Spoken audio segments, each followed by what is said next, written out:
So what does it mean for a machine to be athletic? We will demonstrate the concept of machine athleticism and our research to achieve it with the help of these flying machines called quadrocopters, or quads for short. Quads have been around for a long time. The reason that they're so popular these days is because they're mechanically simple. By controlling the speeds of these four propellers, these machines can roll, pitch, yaw, and accelerate along their common orientation. On board are also a battery, a computer, various sensors, and wireless radios. Quads are extremely agile, but this agility comes at a cost. They are inherently unstable, and they need some form of automatic feedback control in order to be able to fly.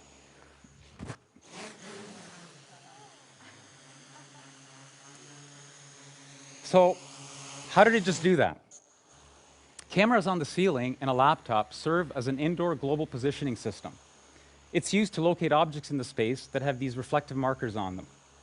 This data is then sent to another laptop that is running estimation and control algorithms, which in turn sends commands to the quad, which is also running estimation and control algorithms.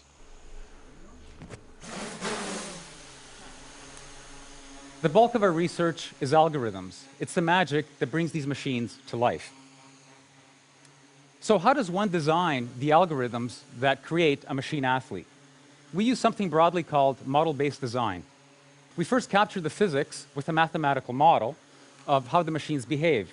We then use a branch of mathematics called control theory to analyze these models and also to synthesize algorithms for controlling them. For example, that's how we can make the quad hover. We first capture the dynamics with a set of differential equations. We then manipulate these equations with the help of control theory to create algorithms that stabilize the quad. Let me demonstrate the strength of this approach. Suppose that we want this quad to not only hover, but to also balance this pole. With a little bit of practice, it's pretty straightforward for a human being to do this, although we do have the advantage of having 2 feet on the ground and the use of our very versatile hands. It becomes a little bit more difficult when I only have 1 foot on the ground and when I don't use my hands. Notice how this pole has a reflective marker on top, which means that it can be located in the space.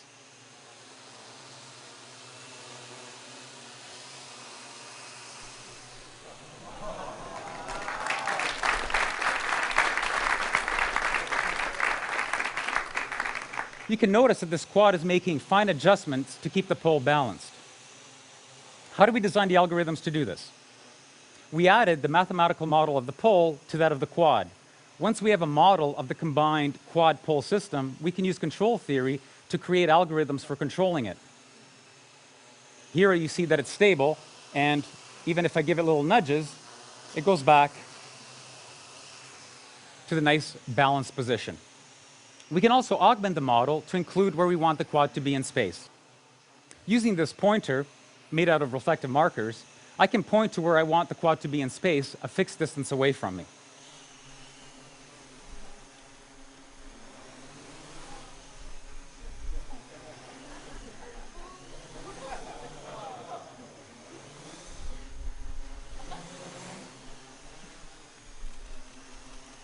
The key to these acrobatic maneuvers is algorithms, designed with the help of mathematical models and control theory. Let's tell the quad to come back here and let the pole drop, and I will next demonstrate the importance of understanding physical models and the workings of the physical world.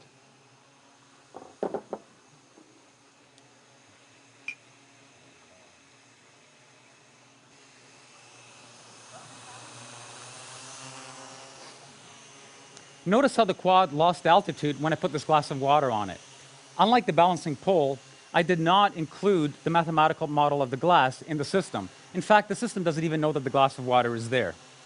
Like before, I can use the pointer to tell the quad where I want to be in space.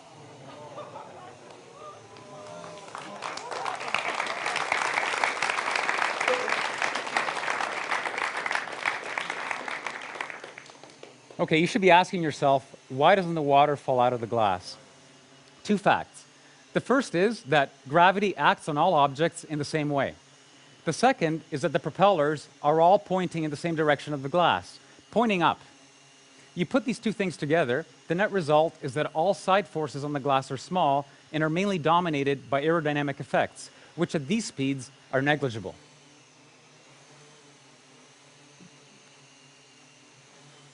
And that's why you don't need to model the glass. It naturally doesn't spill, no matter what the quad does.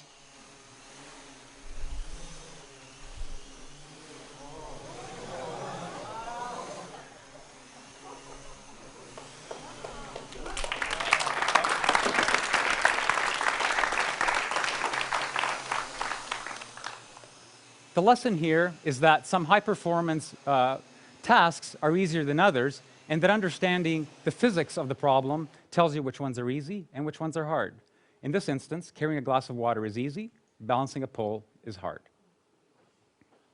We've all heard stories of athletes performing feats while physically injured. Can a machine also perform with extreme physical damage? Conventional wisdom says that you need at least 4 fixed motor propeller pairs in order to fly, because there are 4 degrees of freedom to control: roll, pitch, yaw, and acceleration. Hexacopters and octocopters with 6 and 8 propellers can provide redundancy, but quadrocopters are much more popular because they have the minimum number of fixed motor propeller pairs, 4. Or do they?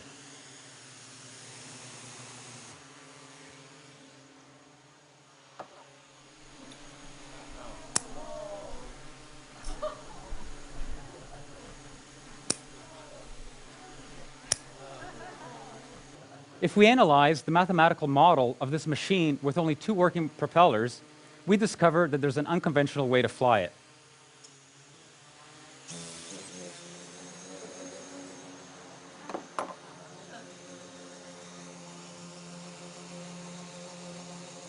We relinquish control of yaw, but roll, pitch, and acceleration can still be controlled with algorithms that exploit this new configuration.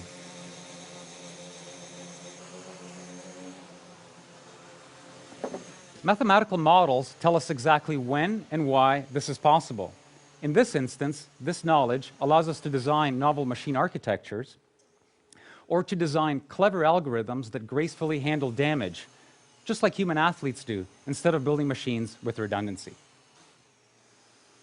We can't help but hold our breath when we watch a diver somersaulting into the water, or when a vaulter is twisting in the air, the ground fast approaching. Will the diver be able to pull off a rip-entry? Will the vaulter stick the landing? Suppose we want this quad here to perform a triple flip and finish off at the exact same spot that it started. This maneuver is going to happen so quickly that we can't use position feedback to correct the motion during execution. There simply isn't enough time. Instead, what the quad can do is perform the maneuver blindly, observe how it finishes the maneuver, and then use that information to modify its behavior so that the next flip is better. Similar to the diver and the vaulter, it is only through repeated practice that the maneuver can be learned and executed to the highest standard.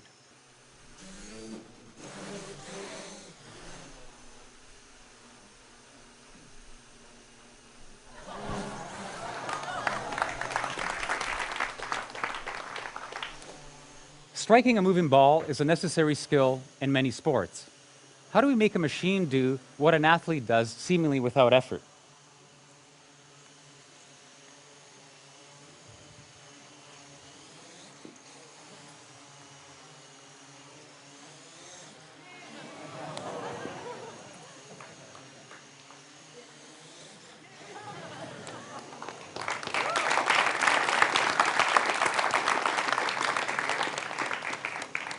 This quad has a racket strapped onto its head with a sweet spot roughly the size of an apple, so not too large. The following calculations are made every 20 milliseconds or 50 times per second. We first figure out where the ball is going. We then next calculate how the quad should hit the ball so that it flies to where it was thrown from. Third, a trajectory is planned that carries the quad from its current state to the impact point with the ball. Fourth, we only execute 20 milliseconds worth of that strategy. 20 milliseconds later, the whole process is repeated until the quad strikes the ball.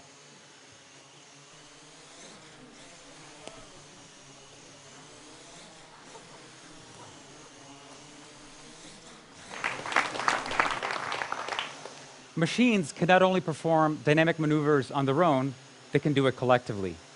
These 3 quads are cooperatively carrying a Skynet.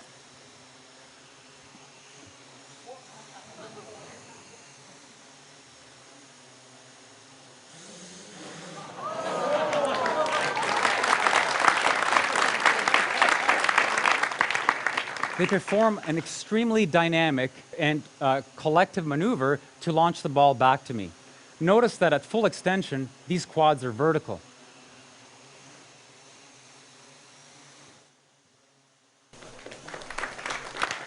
In fact, when fully extended, this is roughly 5 times greater than what a bungee jumper feels at the end of their launch.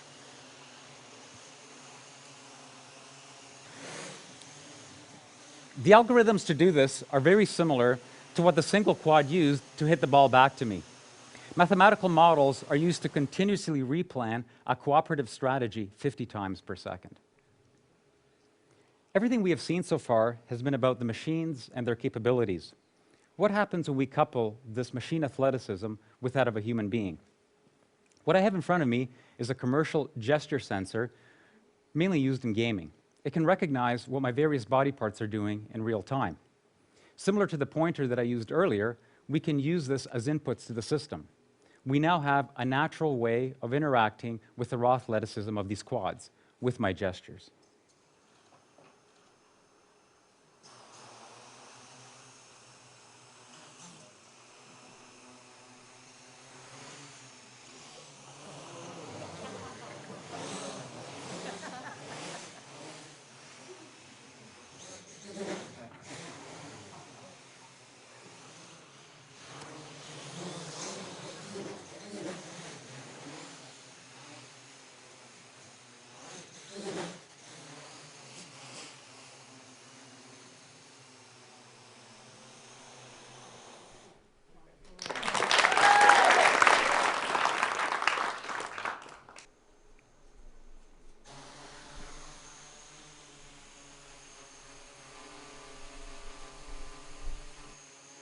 Interaction doesn't have to be virtual, it can be physical. Take this quad, for example. It's trying to stay at a fixed point in space. If I try to move it out of the way, it fights me and moves back to where it wants to be. We can change this behavior, however. We can use mathematical models to estimate the force that I'm applying to the quad. Once we know this force, we can also change the laws of physics, as far as the quad is concerned, of course. Here the quad is behaving as if it were in a viscous fluid. We now have an intimate way of interacting with a machine. I will use this new capability to position this camera-carrying quad to the appropriate location for filming the remainder of this demonstration.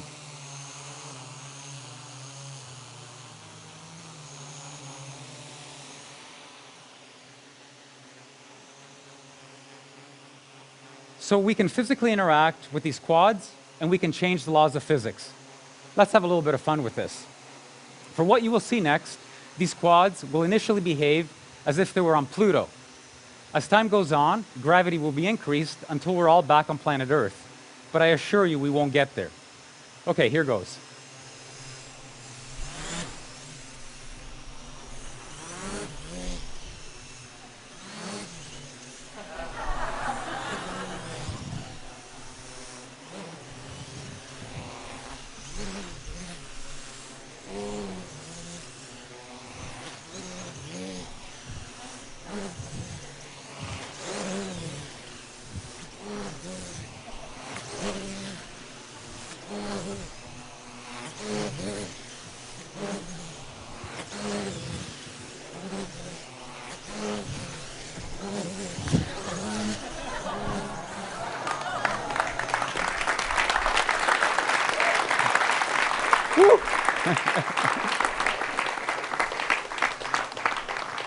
You're all thinking now, these guys are having way too much fun.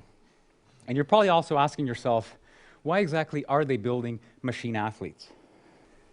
Some conjecture that the role of play in the animal kingdom is to hone skills and develop capabilities.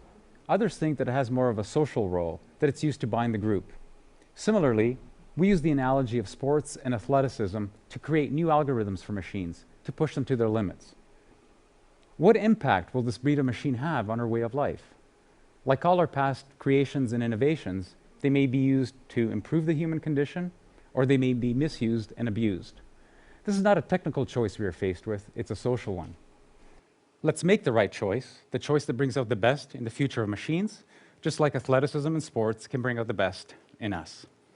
Let me introduce you to the wizards behind the green curtain. They're the current members of the Fly Machina research team.